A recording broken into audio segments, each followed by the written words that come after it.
You're watching Oilers Nation Radio.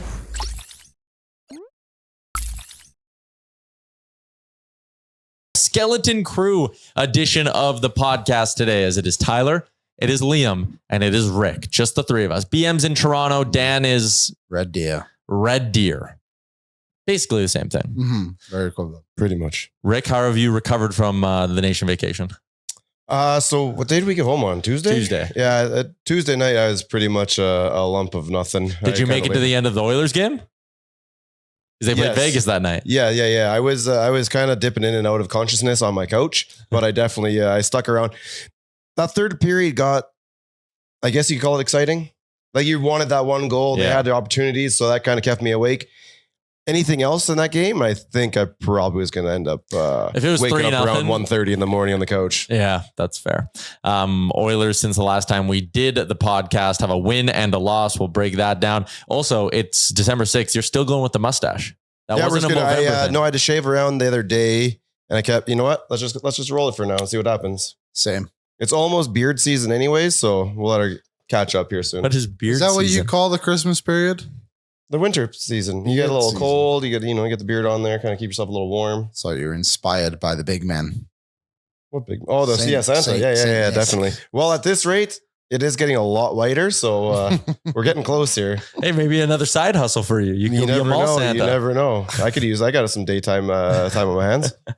All right, let's recap the first couple of games and we'll get to a delicious debate and all of that stuff. It's brought to you by Nation Gear. If you are listening to this on Friday, it's your last chance to get in on the Black Friday sale. 15% off, free shipping over $200. We also still have our Jasper fundraiser up and the Nation Citizen Christmas Watch Party next Thursday. We might be dropping more tickets to that on Monday. Check it all out, nationgear.ca. Let's start by just breaking down that Vegas game. What did you make of it? They lose 1-0. I slept fine that night, partially because I was tired from the nation vacation. Yeah. But I thought they played good. It wasn't terrible. They didn't get outplayed per se, but it's frustrating that they can't score a damn goal. So if this was in a vacuum and it's just one-off game, I don't think I would have been too bummed out about it. But with the way the season's gone and the fact that we can't find offense so often, it was just extra frustrating for me. Oh, yeah, I think they played overall pretty well. I just wish they would have found the middle of the ice a bit more. And I think that's, like Rick said, like scoring has become somewhat difficult to them on some nights, which is very uncharacteristic for this roster.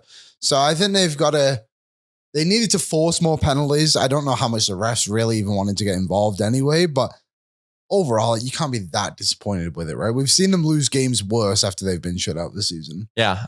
Coming out of that game, so before the Columbus game, in the month of November, no team had taken less penalties than the Edmonton Oilers. No team had gotten fewer power plays than the Edmonton Oilers in the entire NHL. And as much as that is refs maybe sitting there going, we're not going to control the outcome of the game, the Oilers not getting power plays is controlling the outcome of the game. Like they are a team that rides on their special teams. And when games are tight, like 1 or 2 power plays could have been the difference against Vegas. And that's, again, that game sandwiched in between Columbus and the really good road trip, Utah and Colorado.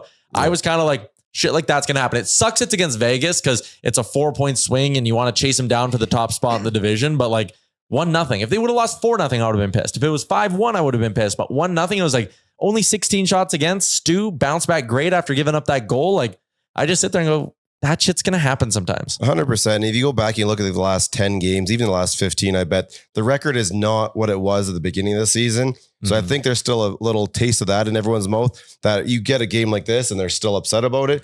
But like I said, look at it over the 10 game span, look at over 15 game span. That's fine. Like that record is suitable for this team. Yeah, I think so. So they lose 1-0 to Vegas. That one goal against, I mean, not great from Stuart Skinner, but he's playing some pretty good hockey right now. I still find it. I think I've never played goal. Like I've played goal a little bit here and there, but never like really. But when you're moving the puck across and it gets stopped like that, and it's a quick shot in, I'm almost surprised at how many people wanted to like hang this on Stu so bad. And like, were you surprised? No, yes and no. Yes and no. Like, I understand where you're coming from. Like, of course, that's what they're going to do. But it's tough. Like, as a goaltender, you're moving across as fast as you can because you need to get across. This is a world-class shot on the other side. You need to cover the other side of the net. And when it stops that quick and he just quickly dusts it back towards you, what are your chances at that point? I think there was more hate for Skinner on that goal than there was last night when Pickett allowed that one that like bounced over his pad. Yeah, that's fair. And I just It's crazy. And I think you're going to start seeing Skinner under a microscope like Nurse has been, like Bouchard is. And I don't think it's fair. it's not, because not all the time, every time Nurse gets blown up for whatever, and time Bush gets blown up for whatever, it's not necessarily on them. Yeah, I agree. And it's the same thing with Stu right now. They're like, again, the Stewart, even that play, first off, no one wants to give Bouchard flowers for playing that perfectly, right? Yeah. It's one of those things when a defenseman makes a great play, no one talks about it. Mm-hmm. And Leon Draisaitl had a pretty egregious turnover in the offensive pretty zone. bad turnover. Like when you're coming into the zone like that and you're a smart hockey player like Leon Draisaitl obviously is, and you see 3 Golden Knights in front of you and you know there's only one defenseman behind you, you got to stop on that puck. Or get that puck deep. Yeah. Like just, it was right there on your forehand. Instead of like dishing it back a bit, get it deep. Yeah. You've got to go back and win it down low. That's what we've been doing for a long time. That's the Oilers' bread and butter. So they lose 1-0 to the Vegas Golden Knights, but boy, do they ever bounce back in a big way over the Columbus Blue Jackets. It was weird because that game, I'm a big puck line better last night. That game kept getting within 2 goals and then I'm going to pull away, then within 2 goals again. I was never worried. Like Edmonton, I think that was one of the most enjoyable wins of the season, maybe next to like the Vancouver shellacking at the beginning of November. But in the way that Edmonton just came out and fired pucks from everywhere from the get-go, they dominated. Yeah, they really just took advantage of what was between the pipes for the Columbus Blue Jackets. Like, I think Merzlikins sometimes is kind of been able to halt this Oilers team, but they had Daniil Tarasov between the pipes, and he's awful. He's not doing very well right now, to say the least. So the offense came out, and the big guys were the ones who did it. Like that goal by Hyman was obviously all McDavid that did it, but like I was glad to see Hyman kind of get on the board and get things moving. Do you think he was energized at all by why? What happened? Well, maybe the little ignoring him on the team. Him and Bush both played great last night. Well, did you go over like a bunch of guys? Suzuki had a good game, right? And Tage scored. Yeah. And I think Scheifele put up points. Like it's funny how many guys. It almost reminds me of the Jerry Jeudy experience of his comeback game that we were at, right? And he went off. Unfortunately, I wasn't quick enough to take advantage of that last night and see it and like, go, okay, this is what's going to happen. But I do think that played part in, and I think a guy like Connor and a guy like Leon probably go, okay, listen, let's show these guys a little bit what they're missing out on. That one McDavid goal, the first one where he walks the defenseman and then just flutters the backhander over to Hyman, even though he's in all alone. It happens all the time when I watch McDavid and Draisaitl, but you just sit there and you go, shoot. And like, as you're like midway getting out shoot the damn puck. The puck's in the net. It's in the back of the net. Yeah. You're like, oh yeah, okay. That's why those guys do the thing. Like that 2-on-1 a couple weeks ago where they force fed it back. Yeah. I forget what game that was. Wasn't it the 1,000th point? The 1,000th point was one of those moments, but there was another goal. Maybe it was against Utah. I don't remember now. He forced it to Leon? Yeah, when he forced it back across and it was like, what are you? Oh, okay. No, it worked. Yeah. But yeah, they hammered the Blue Jackets last night. The shot clock, I mean, it got a little bit closer because Columbus started throwing everything at net or at the net. The other thing that I thought was kind of weird just in the kind of conversation on Twitter and online about that game last night, there were people getting at Calvin Pickard. They're like, oh, this is why you can't look at that goal that went in. It's like, go through he is a $1 million backup goalie. Let's remember that. He's not a $3 or $4 million backup goalie. He has given up more than 3 goals once this season. So in 10 games, there's been one game that you could look at and be like, that was legitimately bad. And it was the game against Chicago, right? And he was bad. And he was bad. Yeah. But if you can have a backup goalie making $1 million who in 9 starts this year, it's 10 appearances because one of them was relief. So in 9 starts this year, you've won 6 of them and he's only allowed more than 3 goals once. What are we complaining about right now? I feel like people just complain for the sake of complaining. 100%. It's like I said, it's been a frustrating year so far, not being able to score, but people don't want to put it on the offense because you don't want to sit there and look at those guys and go say, hey, you guys need to score. So you need to find someone else to blame it on. And therefore you'll look at the defensemen, you'll look at the goaltenders and try and find a scapegoat that way. Yeah. I thought, again, that one that was all bouncing around after the deflection, like Pickard doesn't look great to the eye test sometimes, But if you want to sit there and bitch about the Columbus game, go back to the Utah game where he made that pad save. That is the only reason the Oilers had a chance to win that game in OT. Like, I don't know. Two of the starts he's had this season, the Oilers haven't scored a goal. New Jersey, Montreal. And he had a 9-17 and the other one was an 8-13, but he was actually fine in that game. Yeah. The one goal was like a Timo Meier breakaway. I think people complaining about Pickard right now they're a little out to lunch. And Stuart Skinner, he's starting to find a groove here. You go back through his last 5 save percentages: 938, 964, 941. There's an 808 against Minnesota, which wasn't good. But before that, 931 against Ottawa. 4 of his last 5 have been 931 or better. He's up to an 889 on this season. So our picks on when Stu will be back to 900. Yeah, we have one of those going, don't we? Yeah, we do. Rick, I think you're in the driver's seat again on this one because you had the game right after Christmas. Everyone else was in January. So I think if they keep playing like this, it's going to happen. So in those 5 games, he has a 916 save percentage. And I just figured it out then. Calvin Pickett, since that Chicago game, has a 902. Above league average. Both of them have been above league average recently. It's like Skinner said it after, it must have been the Colorado game. Colorado or Utah, one of those 2 games. It's like shots are just becoming a bit more predictable to save for the Oilers. Like it's not as difficult for them. And he said, especially on the penalty kill. And that's the part that's really helped them too. It's like the penalty kill has turned it around because Skinner and Pickett are making saves on it as well. So never really been too worried about the goalies. I don't understand the need to go out and get another one. And I don't think the management staff want that either.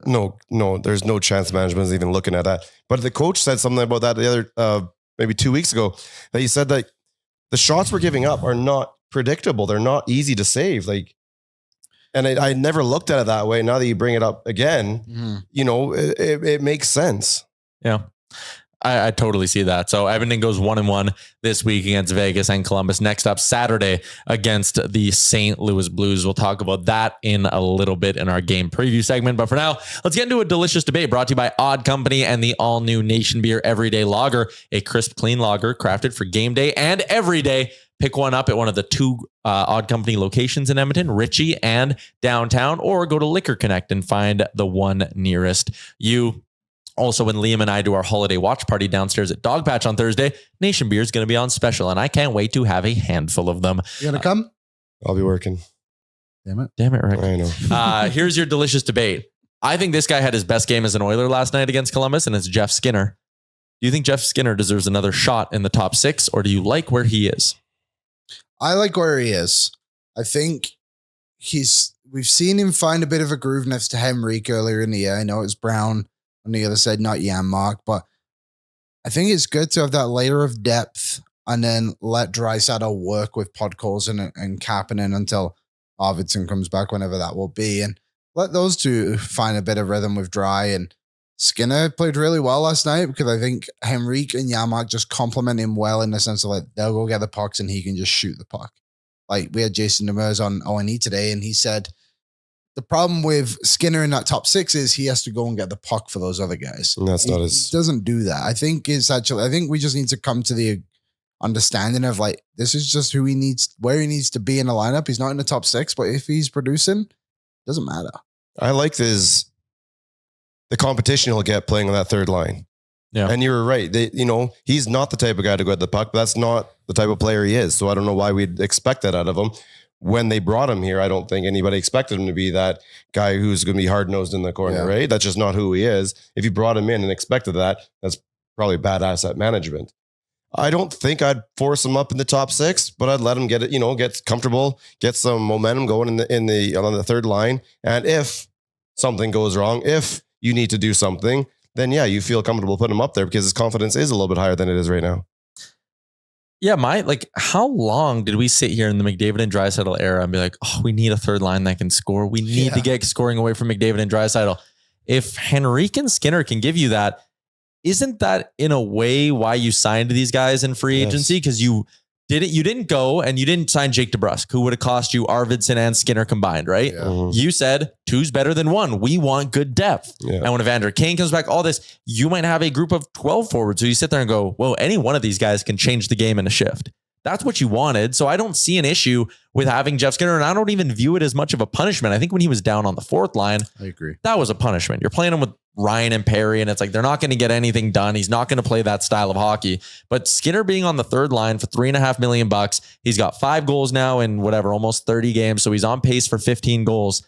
$3.5 million for 15 goals on your third line.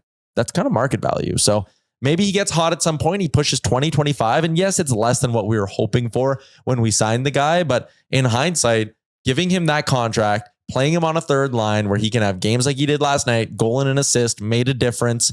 Him and Henrique and Janmark looked really good on the ice. There's nothing wrong with that. It's not a failure for Jeff Skinner to be scoring on your third line. No, and we didn't really bring these guys in for the regular season. Yeah. Right? Like we brought these guys, like we almost expect to get to the playoffs, however we get there. And we brought in these guys so we are ready for the playoffs. So when it comes time in, mid-April, that's when we show that we have more depth than the teams around us. So what they're doing right now, I know can be kind of frustrating, but the bigger picture is getting to April and then, that 2 month push, that 63-day push we have to go through again. Yeah. I think that's fair. Delicious debate. Let us know online. Does Jeff Skinner deserve another shot in the top 6? And here's the other thing. Like we talked about this on O&E the other day. The lines we're talking about now are going to be so different come playoff time. I asked Liam this question. I'll ask you, Rick. Remember how good Janmark, Brown, and Henrique were in the playoffs? How many total minutes do you think those three spent together at 5-on-5 after Henrique was acquired? In the regular season, sorry. So Henrique was acquired like March 8th. Yeah, so they had 19 games. So in those 19 games, how many minutes do you think those three played on a line? All right, but going by that question, and I'm going to assume it's actually pretty low, so I'm going to go with 4.5. 2 minutes. So again, they didn't even get a sniff together in the regular season. Throw them together in the playoffs and boom. Magic. So I think that's a little bit of, we need to remember where we're at right now. Mm-hmm. Playing Jeff Skinner on the third line right now doesn't mean that we might get to April and all of a sudden, for whatever reason, Nuge misses a game. So it's like, hey, we're putting Skinner with McDavid, and it's like, bang, they click. Yeah. And it's like, holy shit, we view the guy totally differently. Connor Brown had no hope in hell of getting another contract with this team last year at the 70 game mark. Until that Washington game when he popped it finally. Right. And then it went to the summer and it was like, no brainer, we're re-signing this guy. So if you're disappointed in Arvidsson's injuries, that's why he's on the wanted sign in our studio right now. If you're disappointed in Arvidsson's injuries or Skinner or Henrique's production right now, Skinner's spot in the lineup, Henrique's production, there's so much time for things to change. We are built for April for playoff hockey, which is completely different than the style of hockey being played right now. We got to add Kane at one point. I assume when Arvidsson comes back, and they're not going to rush him. They're going to wait till he's 100%. I think he's back after Christmas. My guess was the 28th. What's your guess for his injury? Or is he taking some post-secondary classes right now? He's trying to get that degree. Upgrade him. It's finals. Yeah. It is finals. And then we will go out and somehow acquire that 2RD. I know we're not supposed to get ahead of ourselves. Well, let's do it anyway. I can't wait for the playoffs. I can't wait to see what addition we make here, because they're going to wait till the last second and they're going to get the best player available or the best player possible, and probably going to be somebody not in the rumor mill, not what we expect. It's going to be out of nowhere like Ekholm. I can't wait for this. I'm looking right now and I can't see anyone. Anyone perfect. That's available? I just I don't know. I was curious after the Rangers trade how much cap they had, and I'm just on like a bit of a Puckpedia dive. And I just don't really see any right shot defensemen on this list. I'm up to the 74th player on the list. And there it is, the first one. 77th, 26-year-old defenseman from the Tampa Bay Lightning, Nicholas, which is spelled Nick Laws, Perbix. Yeah, I think you're aiming higher than Nick Perbix. Yeah, I believe so. Never heard of him. Then Brent Burns after that. Maybe him. You gave me Brent Burns from about 8 years ago? I wonder what Brent Burns for one playoff push would be like. There's no way Carolina would move him, but I bet you'd be sick. Yeah, right? Just to that look. What about... He's already retained a 5.2. So if Carolina retained again, why would Carolina trade him? I don't know. But what's the division looking like right now? Where's LA sitting? LA is above the Oilers in the standings. They are second with 33 points. The Oilers are fourth in the division. So I assume we'll pass them. So they're probably going to be a playoff team, right? Points percentage, we are fourth ahead of Calgary. Vancouver is also ahead of Calgary. Because the more I think about it, maybe I would be down with getting a Brent Burns, a Drew Doughty. No, he's got term and he loves it there. That's fair, but I thought you were going to say Gavrikov. Now you're sounding like Jay and his Crosby thing. It is, pie in the sky type of looking, but Imagine. that's kind of the player that ends up on a team like this. Like, I know if it's not Edmonton, you're looking at somewhere else, you're like, oh yeah, it's Tampa Bay. You're like, oh, 100% a player that goes there. Maybe it's time for this team to pull off that type of a trade where you bring in that 36-year-old defenseman who's been around forever, who can still play, still wins, and has that mentality who's going to blend right in with Connor and Leon. Did you hear that guy from Elite Prospects, Cam Robinson, and his rumored little trade thing that he had heard whispered? Oh, no. So Dallas, Tyler Seguin just figured out he needs hip surgery. Yeah, he's out for 4 to 6 months now. Yeah, and his return will perfectly line up with the start of the playoffs. So now Dallas can LTIR his $9 million cap hit. 8.5. And he said, man, if Pittsburgh's looking to blow it up, Dallas wants to add a big name forward. Evgeny Malkin to Dallas. Oh. And then he said that they would have to give up like Logan Stankoven or Maverick Bork for him. And I was like, oh, God. I'd give up Bork. That's only 4 months, though. Like, I know what you're getting at. You don't think he comes back this year, though, do you? Second? They're saying he is. I think they're doing the 4 to 6 months. Like, apparently, just reading some stuff, this hip has been bugging him for a while, and they knew he had to get it cleaned up at some point. He was playing great hockey, which is weird, but like December 10th, 4 months, basically on the nose till the start of the playoffs, and he gets a surgery that takes 4 months to recover from. Looks like a team that's pretty upset they couldn't beat us last year. Now they're putting all their chips in and trying to get real creative. Breaking the rules that aren't actually rules. There is no defenseman anywhere. Like, honestly, like Mike Matheson. the others might need to call like Columbus and to be like, hey, do you want to trade Dante Fabro now? They'll aim higher than that. I know, but like that's kind of, he'd be like tier B. Yeah, probably. You know? Do you think they go for a younger guy with term and stuff? Or could you see them doing what I was talking about and getting like that 1 year, 2 month push out of like an older defenseman? That guy, I don't even know who that guy would be. Seattle doesn't have that guy. Utah doesn't have that guy. Anaheim probably doesn't, unless they retained on Trouba. No. San Jose, Cody Ceci.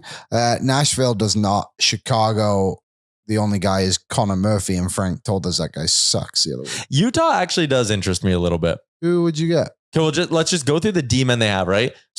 And a lot of these guys have term.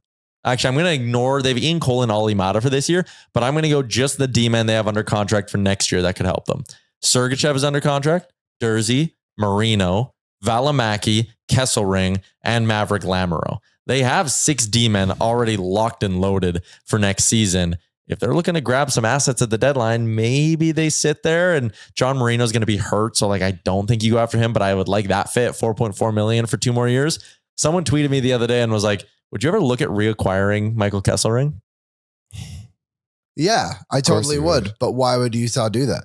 Because ahead of Kesselring on the right side, they have Marino and Dursey. So like, if the Oilers and they have Lamoureux, who's their up and coming guy on the right side. So like, if you have those 3 on the right side next year and Edmonton's willing to give you a good offer because Kesselring's 24 and has 1 more year at $1.4 million, he's such a bargain.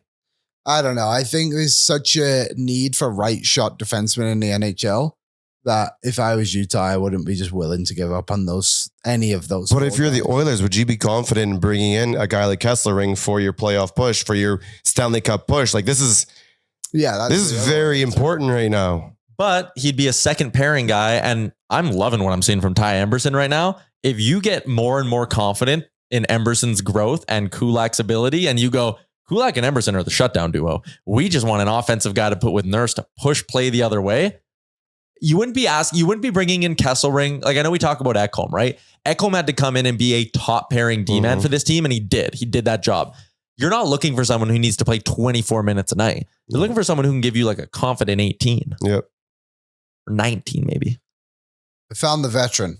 Okay. Who's the veteran? But he's a left shot and it wouldn't work at all. Why? Alec Martinez. No, he's awful. But that's the guy Rick's kind of talking about.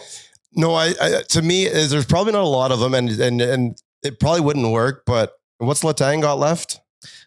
2 years. 2 years, and that's probably out of it. But Full no trade too. yeah, but Colton Parayko, he's got 6 more years left. Team Canada, Clearly, St. Louis. Team Canada love him, defenseman? so- Yeah, that's fair. What about this Broberg guy in St. Louis? Who's that? is he a lefty or righty? Flip him. You can play both.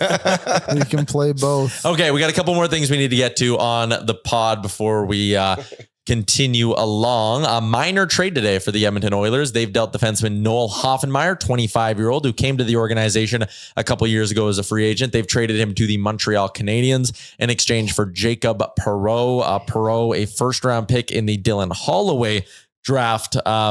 Just really hasn't found his footing in that Montreal system. This is just Bakersfield needs some more skilled forwards. They're so banged up front. And I know this creates a bit of a hole on the left side in Bako, but this is a nothing swap. I don't think either of these guys ever play an NHL game. No, I don't really have anything to add, to be honest. I nailed it. Here's the part I'll add. You know, I said this before, but so Jacob Perreault was drafted in 2020, 27th overall to the Anaheim Ducks. He was actually in the David Backes trade that went to Boston. These are the players picked around him. 24th overall, Connor Zary. 25th overall, Justin Barron. 26th overall, Jake Neighbors. 27th, Jacob Perreault to Anaheim. 28th, Ridley Gregg. Tough one. The only guy not to play 100 games in that group, Perreault, and Connor Zary's played 90. Being a scout has got to be like being a weatherman. Yeah. It's got to be frustrating. Like if you can bat 300, 400, you're probably like riding on someone's shoulders, right? Like It's- 4 out of 7 to Yeah. For 4 to 7. NHL, it's so different. Like, not comparing myself by any means. It's so different in the NHL because you have to draft players. Yeah. Like, it's a lot easier for, I guess, someone like in my role where it's like, we're going to take these 10 guys and they're all the best 10 players you can find. Yeah. You know what I mean? Like, the NHL teams can't pick the 10 best players in a draft. Yeah. You just got to pick one of what's left in the pile. Pretty much. Yeah, it's Got to be tough. You guys want to know my connection to Noel Hoffenmeyer? Yep. I think, you bought his stick. Hey, I've been Oh, using, yeah. so if you're a hockey player in the city and you want to use like nice sticks, but you go look, a new like top of the line stick, if you go to like Sports or whatever, is $400 now. Yeah. It's crazy. But you can go to the Oilers store and get their pro stock sticks from these guys, which are the top of the line sticks that they use. And I got a Noel Hoffenmeyer stick for like $100. So I've been using that, and I have a Duncan Keith stick as well. wow. Yeah. So I rotate between those two. But Noel Hoffenmeyer, he uses like a 70 flex, and he's like 200 pounds, and he's a D-man, which is These crazy. are not used sticks though, are they? The Hoffenmeyer one I think is used a little bit, Is yeah. it? But A little practice usage or something? yeah, something like that. But it is if you're a beer league player in the city, going to that Oilers store and get it, because if you go to the like big shop downtown, the one with Rick's face on it, Yeah. they have like the Oil King sticks there, and they're like, some of them are like $80. It's like, this is a top of the line stick, and you don't get warranty or anything, but like Whatever. whatever, don't break your stick. Have you ever used warranty on a stick before? No, I've never broken a stick that fast because I can't shoot the puck. Yeah, sometimes it's fun to go back and look at drafts, and this 2020 draft, like, it's no wonder Anaheim still sucks. Like, they had Jamie Drysdale. I know they traded him away, but like that wasn't exactly working out great. Was it? Then they get Jacob Perreault, 27th, and then with their 36th, they pick Sam Colangelo, who's Who? played 9 games in the league. Who's around him? Anybody around him that ended up a bigger name? Behind him, Luke Evangelista went 42nd. He's been okay. He's been good. Brock Faber went 45th. He's good. Kid can play. In a redraft, he's a top 5 pick. Brock Faber, yeah, Yeah, probably. totally. Actually, this draft, he's definitely top 10. This draft was really good for what it was. Like Lafreniere, Stutzler, Dawson Mercer, Lucas Raymond, Seth Jarvis, Anton Lindell, wow, Braden Schneider, Quinton Byfield. Yeah, I mean, he's on the That's list for pretty good. sure, but it's a good class. Before the game last night, Connor McDavid honored for his 1,000th point. Lenny McDavid, though, stole the show. That was so funny. When Draisaitl was trying to like put the little thing bone on on him, his neck? and Lenny was like backing up. He's like, no, who the hell are you? Well, I think he knows Uncle Leon. Has to. Yes. Probably very overstimulating for a dog, though, to be like Yeah. on the ice. 18,000 people around you? Imagine all those smells. Lenny was like, that's probably why when like Connor came close, he like, whoa. Yeah. Thank God. I love how they put him on the screen. And they were like Lennon McDavid's first NHL game. So it was pretty cool. Nice to see McDavid's family out there though. And Draisaitl brought the flowers. It was again, ceremonies are kind of whatever, but like it was a nice little moment to honor Connor. The Oilers do a good job with their ceremonies usually. Yeah. Yeah, it was cool. I'm glad they did it too. It feels like it was a while ago, but that was probably the last home game was at Nashville. Yeah, because they went on that long road trip. Yeah, so it was cool to have them all out there and it's a good moment. And McDavid goes out and gives that assist to Hyman. Unreal. Beautiful. They gifted him a Rolex, I think.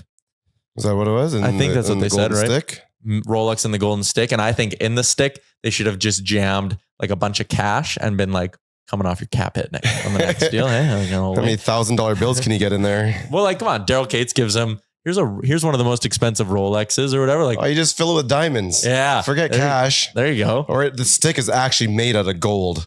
It's not hollow. That thing is 300 pounds. You see his like shoulders pop down as he picks it up. Thank you. And Connor by the way, now he signed his new contract. Yeah, 12 million. It's the same deal again. We're running it back. And every 100 points, we have to do a ceremony to give him a gold stick. It's time for a little Ask the Idiots, brought to you by our friends at Oodle Noodle. Nudesmith is live. And you're saying, what's Nudesmith? Well, every location in Edmonton has a draw box. You go to Oodle Noodle, you put your name in, enter. With purchase, you can get another entry, and every location will be doing a draw before Christmas to do nudes for a year. Oodle Noodle for a year. It is a great giveaway. They're also doing their daily deals right now. Plenty of reasons to visit Oodle Noodle this weekend. It's Friday. You don't want to cook. Let's get to a couple Ask the Idiots questions. We haven't done a show since the Oilers Four Nations roster was announced. I saw some people, and listen, we've all given our takes kind of on Hyman and Bouchard and Skinner not being there. Is there a part of you that is okay with these players missing the Four Nations face-off? 1,000%. This is not a real tournament. Like, this is the first time. Yeah. They're almost forcing this because they want to do the best on best. It's not best on best.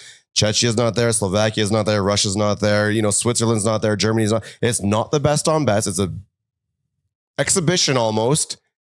And personally, I hope Arvidsson doesn't play, and I don't think he will. If he's been hurt this long, I do not think he pushes it. I would love to see Ekholm take a seat and go, you know what? Sorry, I've got a hangnail or something like that. I would like to see our guys take 2 full weeks off. This is in February, correct? Yep. 2 full weeks off in February. Let everyone else go out there and do your thing. And let's be ready because I really want to see Canada win this. I want to see the tournament. I want to see Connor and Crosby play together. McKinnon on the team is going to be incredible. I want to win the Stanley Cup. Take the 2 weeks off. Do whatever you want to do. Regenerate everything. Make sure you're ready to go because we know what is coming up on the back half of this. So I'm fine with it. If it was the Olympics, I'd probably have a different point of view. But this tournament itself, whatever. I want the Stanley Cup. I want my guys ready and healthy. I'm actually okay. The more I thought about the Skinner thing, the more I was like, if it would have gone bad, that might have really rattled them a little bit. So I'm okay with Stuart Skinner not being there. Evan Bouchard, I think it's justified. Like, again, you have McCarter on your power play. Zach Hyman, I would have liked to see him there with Connor. I would like to watch Zach Hyman score big goals for Team Canada. And I think he would have done that. And I think their selection process was wildly inconsistent, or their line of thinking was wildly inconsistent. So I am disappointed in the Hyman thing. What do you mean about the line of thinking? Pardon? What are you talking about the line of thinking? So on the blue line, they picked Taves to play with Makar, Pietrangelo to play with Theodore, because chemistry, right? Keep everyone together. Sure. Short tournament, you need chemistry. In the goaltending, they picked Binnington and Hill, neither of which have been good this year, but they went, well, body of work. Over the last few years, they've been good. Zach Hyman has chemistry with McDavid, and over the last 2 years has been one of the best Canadian goal scorers. And they didn't take him because of his bad 20 games to start the year. Yeah, and I know it hasn't been bad. He just hasn't been able to find a way to score. He's not been playing bad. He's just been a little bit snake bitten. So I do agree with you there. But at the end of the day, I was still happy. Everybody sit down, sit in the hot tub for 2 weeks, do whatever you got to do, get some massages, take your time. I want that Stanley Cup. So the question was what again? Sorry. Is there a party that's okay with the Oilers missing so they can rest up? Oh, yeah. I mean, I don't think it's a bad thing on that side of things, but I honestly would have liked to have seen as many Oilers there as possible. I think it's a good representation of the organization and where we're at right now with things. And I think Hyman was a huge snub. Yeah. I think the US made some mistakes too, even with how did they not take Cole Caulfield? You know, like stuff like that. I just think these rosters are a bit overthought, but there's a part of me that's cool with it, but I like seeing more players there because I think it's good. And another thing is the snubbing of these guys is going to be a little spur, and it's going to push them even more. And I want to see Hyman come out and somehow get to, 37 goals this year right now, in this last, and see Bush get to that 33 goal mark like you predicted earlier, and see Stu get, to 900 by December 26th or whatever the hell I said, and then keep rising and feed off the snubbing. Yeah. It's the Michael Jordan thing. Yeah. I took this personally. I love that mentality. Fair. Big news today in the NHL, the Rangers traded their captain, Jacob Trouba, to the Anaheim Ducks. They get a 4th rounder and Urho Vakanainen in return, which is wild because Anaheim just took that bad contract. And now the Rangers, if the Rangers just stay like this till the deadline, they'll have $27 million in deadline cap space, which is wild. But anyways, there was some talk, and the Rangers did this with Barclay Goodrow. They had 20 million going in anyways? They have 8.5 now. So if the Rangers let it all accrue, right, 8 times whatever. I see what you're saying. Get to as much as 27 million. Okay. By the deadline, that is. We'll see if they use it before that. But there was talk that the Rangers went to Trouba and said, hey, there are some teams who are not on your trade list. Both Columbus and Anaheim were there. Will you waive to go there? He said no. And they said, that's fine. We're going to put you on waivers and one of them is going to claim you then. And that's how they kind of worked around his no trade clause. Is that just business, or do you think that's doing a player dirty? I think it's both. I think if he had a no movement clause, then yeah, which he did up until this July. Okay, so that's just up until for this. Previous or coming up. He had a no movement, and then it ended on July 1st and became the 15-team no trade clause that he has now. So I think it's a bit of both. I think they did him dirty, but also it is just business at the end of the day. But it's just crazy. He was the captain. Like, you'd think you would try and figure that out. Yeah. I don't know. He's still okay. He's not $8 million defenseman by any means, but I don't think he's better than the return. Oh, yes, he is better than the return. That is a fact. I do not understand what's going on in New York. Neither do I, because they're in a playoff spot. Yeah, so it almost also feels 2 points off the bottom of the division. Fair. It almost feels like they're going through kind of what we're going through. And obviously I'm not watching as closely, but I still feel like that team is really good. I think they're and now moving on from where was he playing? A top 4 defenseman? Yeah, top 4 D man. Do you just have one sitting on the shelf somewhere? You can just plunk him in there? Actually, they kind of do. If so, where is that shelf? Yeah, can we see what else is up there? So their top 4 will be Adam Fox, Ryan Lindgren, Keandre Miller, and Braden Schneider. And they have to pay, Lindgren and Miller. Lindgren, I think they're done with. I've kind of been reading some stuff. Yeah, the fans don't like him. Fans don't like him. Can I get rid of him? I don't know. I just doesn't seem worth it at all to do what they did. Well, so it was worth it for them. They're in trouble then. Someone asked us today on ONE, would you trade Nurse for Trouba straight up? No. It's an easy no. And I think a couple of people were saying, it's about the money, not about the player. And I care about winning a Stanley Cup. And it's like, think about the players you could get. It was like, well, you would only save $1.5 million.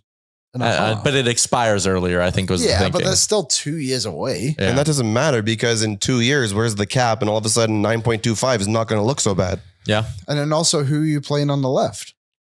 Exactly. Dermott. Awesome. Terrifying. Think of the players. You just create another hole. Yeah. You're doing nothing. Okay, last Tell me that's not scary. That's not scary though in Anaheim. Gudis and him together? For Anaheim fans, yeah, it's terrible. They can't skate. Doesn't matter. They catch you. I guess. Someone in our chat was like, I don't like that we're going to have to play these guys so much. I don't care. We're going to beat them 6-2 every game. If we fly around, no problem. But I mean, Trouba gets that little elbow sticks out a little sometimes. Yeah. And Gudis is terrifying. Scary, yeah. We won't be seeing him in the playoffs anytime soon. So yeah, they're a mess. Okay, last Ask the Idiots question I have for you guys. Tomorrow, St. Louis rolls into town. The returns of Broberg and Holloway. Do you think they will get booed? If so, is that the right decision? Yes, they will. And yes, it is the right decision. Only because between the drop of the puck and the end of the game, you're the opposition. You're the opposite. Wayne Gretzky got booed during the game. Did he? Yes. He got a hell of a standing ovation before. Once the puck drops, you're not wearing the right logo on your chest. Sorry, bro. So do you think for Broberg, do you think it'll be... I think Holloway fans are kind of like, hey, he's Holloway. Like, whatever. They're going to like... Holloway will get less of a booing than Broberg. Do you think it'll be booed every time he touches the puck? Broberg, yes.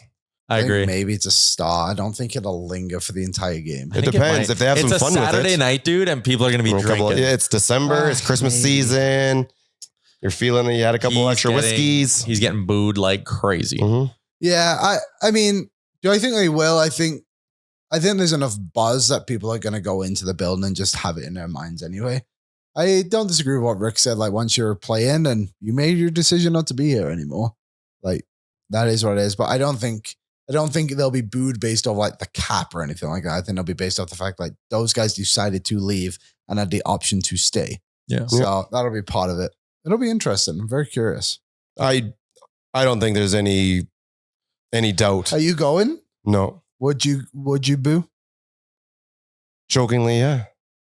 Between like no one's blaming them for taking the money, but like you signed predatory offer sheets and you want it out. You get booed.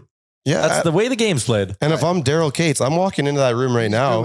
I'm putting up cash on the board to score goals. And I'm like, do not stop shooting. And I want to score. And Bouchard and Hyman and Skinner are all going to be extra motivated because who's the guy that didn't choose them? Doug Armstrong. And where is he? Sitting upstairs. Exactly. Yeah. And Connor's going to go out there and want to show him up to show that GM that my buddy Hyman should be with me. I hope McDavid just sets Hyman up on like every goal, which just is score very 4. likely. But like last night, like that first one they scored. Imagine if that was against St. Louis. Like, look at what you could add. You know, and Stu's going to take it. And like I said, that Jordan meme that I took it personally, that is a winner's mentality. It is the top of the top of the top winner's mentality, but that's what it is. That's what this team needs. Just on the Team Canada thing, since we're kind of here, one thing I've been thinking about with the way the roster is built, and I understand like the short format and all that kind of stuff that he plays in roles, like to me, it shows a lack of confidence also in the goaltenders they picked, which I also find is their own fault. Like you look at the snubs list, and the 3 goalies on the snubs list are the 3 goalies with the best save percentage of Canadian goalies. Who are they? Binnington, sorry, not Binnington, definitely not. Blackwood, Talbot, and Logan Thompson. I would take those 3 over our current 3. 100%. And like people keep like, Skinner's not on the snub list. Like, ha ha. Yeah, he shouldn't be. He probably didn't deserve to be on this team. He's like, definitely he's definitely being measured more by this season than anything. Totally. Binnington's below 900 too. I find it hard to believe that third one was not Marc-Andre Fleury. You think he said no? I don't know. Like, I think that the way Canada's always done these teams, it should have been Marc-Andre Fleury. I agree with you in the sense that you want that third goalie to be there to loosen up the room, be around the guys, create a culture. Done that. If you ever need to use that third goalie, like if you were saying our starter is Hill, our backup is Binnington or whatever order, if Hill plays like shit in a game and you have to go to Binnington for the next game and he plays like shit in a game, tournament's over. Yeah. You're never going to use the third goalie. I'm not confident putting in Montembeau or whatever the hell his name is. He didn't get a shutout last night. I just don't know enough about him, to be honest. He's still relatively young in the league. I think he's good. I mean, he shut out the Oilers this year. But that third spot needs to be that wily veteran. And Marc-Andre Fleury's done it all. Yeah. He's played with, that's Crosby's dude. I think they did it to prepare him for the next Olympics. Maybe Montembeau, because I think Hill and Binnington, they're not on a downward end of their career, but like, I don't think they're going to get better than what they are now. I think Aiden Hill is probably better than what his numbers reflect. I just think Jordan Binnington's an absolute lunatic, and I quite frankly don't care how good or bad he plays ever. But there's this whole thing going around now too, and maybe I'm taking out of context a bit too much, but like Canada didn't take some players because they didn't play at the World Championships. I think which I think is the wildest thing ever. But no, when you're like going and you're measuring out guys and you've gone through 10 different things and you're like, hey, I still don't know which one. And this guy came and showed up for you and this guy didn't. But I understand where that is. Okay, and that I don't disagree with you. But with that same logic, John Tavares should have been on the team because he played in the playoffs for, bear in mind, just one round as usual for the Leafs. And then went. Then he should have been on that team. If you're using the same logic for guys not to be on the team, then John Tavares deserved to be on the team. But that means they have Suzuki higher then. And John Tavares has just thought that little of it. Which is, like it's not going to get you on the team. But when it comes down to measurables and you're going, okay, how far down the list do we have to go? This guy did something for us and that guy didn't. I'm going to stick with this guy. It's almost a coin flip between each player. Yeah. I don't mind that as well. But it's also unfair to scale it on some of that too, because some players just can't go because they're in the Stanley Cup playoffs. You know, Yeah, like But those guys don't get punished. They just maybe say Hyman did.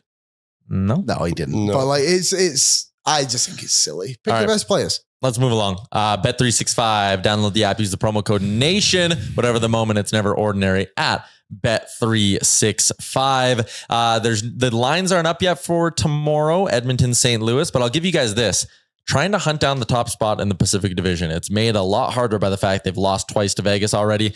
They are currently 7 points back of the Golden Knights with 1 game in hand. I'm going to ask you a 2-part question, and I converted the odds to a percentage. You give the Oilers a blank % chance of catching Vegas. And the second one is, I think the sports books give the Oilers a blank % chance of catching the Vegas Golden Knights. Rick? I will give the Edmonton Oilers 100% chance of catching Vegas. I still believe they're the better team. Yeah. This team is still rising to what it's going to be. And I still think they're the better team. And I think at the end of the day, they will. And basing everything on what I've been watching odds, especially last year when we went through 2-9-1 and our playoff odds were still incredible. I would say it's probably north of 85%. Well, 80. Let's go around 80%. You think it's 80%? That would be implied odds of like minus 230. I think, yeah. Well, minus 230. Maybe that's a little bit heavy.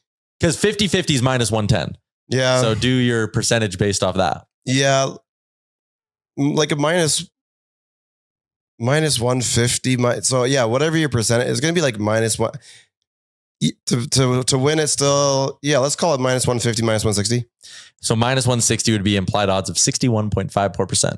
Liam, answer the questions. I'm so bad at answering these questions. So I think the Oilers have a 75% chance of beating Vegas. I think that's fair. I think I'd agree with you on that percentage as well. So then you want me to guess the odds that the Bucks did it? Yeah.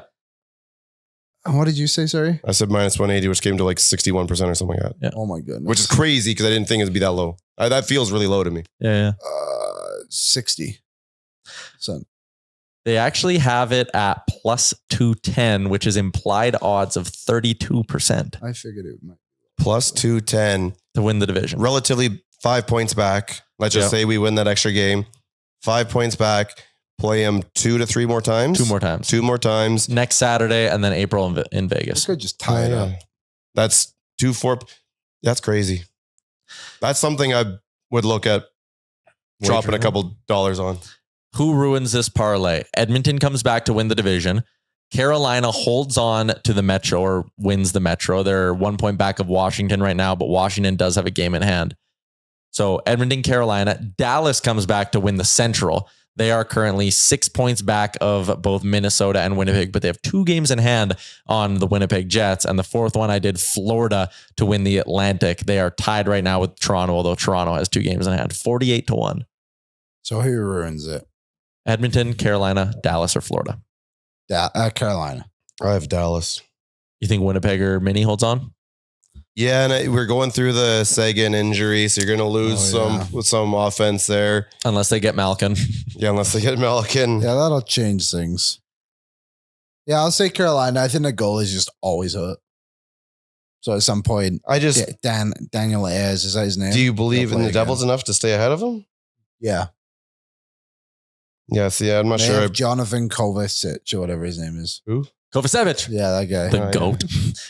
Okay, boys, let's wrap this podcast up with our hot and cold performers of the week. And it is once again brought to you by our friends at Great Clips. Come on, you got a holiday party coming up. You want to look fresh. Why not go hit up our friends at Great Clips? More than 4,400 hair salons throughout the US and Canada. Great Clips is the world's largest hair salon brand and official hair salon of the NHL. And your time is valuable, which is why you can use the Great Clips check-in app. See the wait time, check in on your phone, and get your haircut when you want. For more information, check out greatclips.com. Great Clips, it's gonna be great. Let's start with our veggies, Liam, your cold performer of the week. My cold performer of the week is to what's to come. This hasn't happened yet. But inevitably, when it gets colder again and everything freezes and how icy everything's going to be. That's a joke. That's an absolute joke is what it is. And how hard it is to wear white shoes right now with all the slush. Tell me I about don't know how you Yeah. guys just took everything. So mine is, I don't like this. I don't like the weather right now. It's December. Keep the +8 for, the back half. It's December. When we earn it. Let's be cold in December and January. Yeah. That's what we're prepped for. And let's ease up after that. And exactly the same thing. As a white shoe guy, do not like this weather.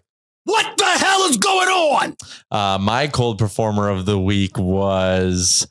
Oh God, I moved to go hit the buttons. Now you can't remember. MLB reporting, because it's getting my damn hopes up. Another report today says the New York Mets have tabled a $700 million plus offer for Juan Soto. There is now another report that the only other team who's willing to go that deep is the Toronto Blue Jays. So it could be down to the Mets or Jays. I have breaking news. Oh shit. How serious? Pretty serial.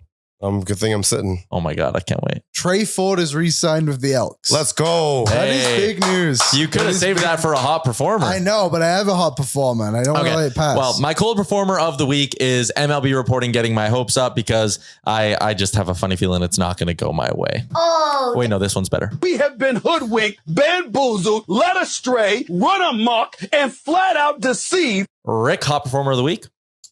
Well, as much as I like what's going on with our local football team and the way things have been going with the coaching staff and everything they brought in, I have to go back and give it to pretty much everybody on the nation vacation. It was a hell of a time. Lehman, I hope you're really putting away some dollars here so the next trip you can come on. They're fun. And it's just everyone that's on the trip. Yeah, that was actually, I'm just going to hop onto that too. I don't want to go through all the names because I'm nervous I'll forget everyone, but all those regulars who are kind of on every trip now, we have so much fun. The new people we got to meet on the trip too, like during that tailgate, just getting to chat with people. It was so much fun. So everyone who came on the nation vacation, you guys are the best. Pour it on! Liam. 3 years for Trey Ford, by the way. Wow. Yeah. Dig it. I love that. Shout out Ed Hervey. You guys know me. I like watching television shows. I've watched watched Breaking Bad and Game of Thrones. Is this from your tweet from maybe 5 days ago or something? The Gilmore Girls A Day in the Life is definitely not a hot performer. That was an absolute disaster. I've been watching Young Sheldon. Okay. That What show the fuck, is bro? awesome. It's good? It's so good. I love it so much. How far in are you? I just started season 2 today. Okay. It's really good. Episodes of 20 minutes is so really easy, like binge show. Is it actually I funny? think it's quite funny. And the character, like the family, is all very well cast. Yeah. I'm a big fan of Young Sheldon. He's a hot guy! Yeah. Wait till he finds out it's over already. Score prediction for tomorrow. Who do they play? St. Louis? Yeah. St. Louis. I'm going to say they smoke them 6-1. I'm going to say 4-1 Oilers. You know what? Let's put up that big goose egg. Go 5-0. Ooh, I like that. All right, everybody, thanks for tuning in. Enjoy your weekend. We'll be back Tuesday with a fresh episode when BM or Dan are back in the mix. Enjoy your weekend. We'll chat with you then. What's up, Nation citizens? If you like that video, then you need to be subscribed to the Oilers Nation YouTube. Podcasts, live shows, exclusive interviews, and analysis. Everything you need from your favorite voices at Oilers Nation. And you don't want to miss any of it, so hammer that subscribe button.